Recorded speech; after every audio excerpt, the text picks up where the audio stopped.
আসসালামু আলাইকুম।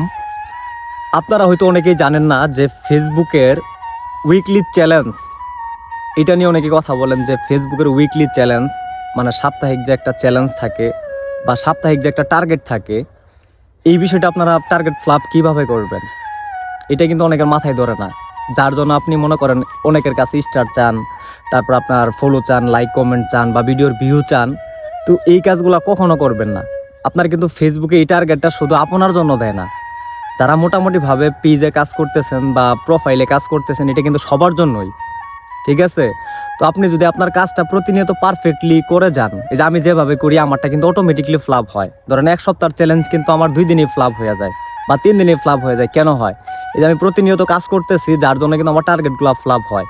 তো আসলে আপনাদের উদ্দেশ্যে একটা কথাই বলবো, যদি পেজার হওয়ার ইচ্ছা থাকে বা সোশ্যাল মিডিয়াতে টিকে থাকার ইচ্ছা থাকে, তাহলে যে মানুষের কাছে দয়া ধর্ম দেখায় কোনো সময় ফলো, তারপর আপনার স্টার গিফট করেন, বা আমার একটা স্টার দেন বা আমার ভিডিওগুলো দেখেন, এই জিনিসগুলো কখনো করবেন না।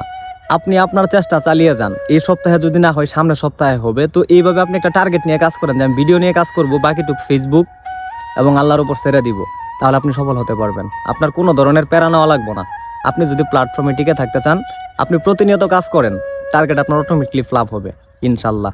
ভালো থাকবেন। আল্লাহ হাফেজ। বাই।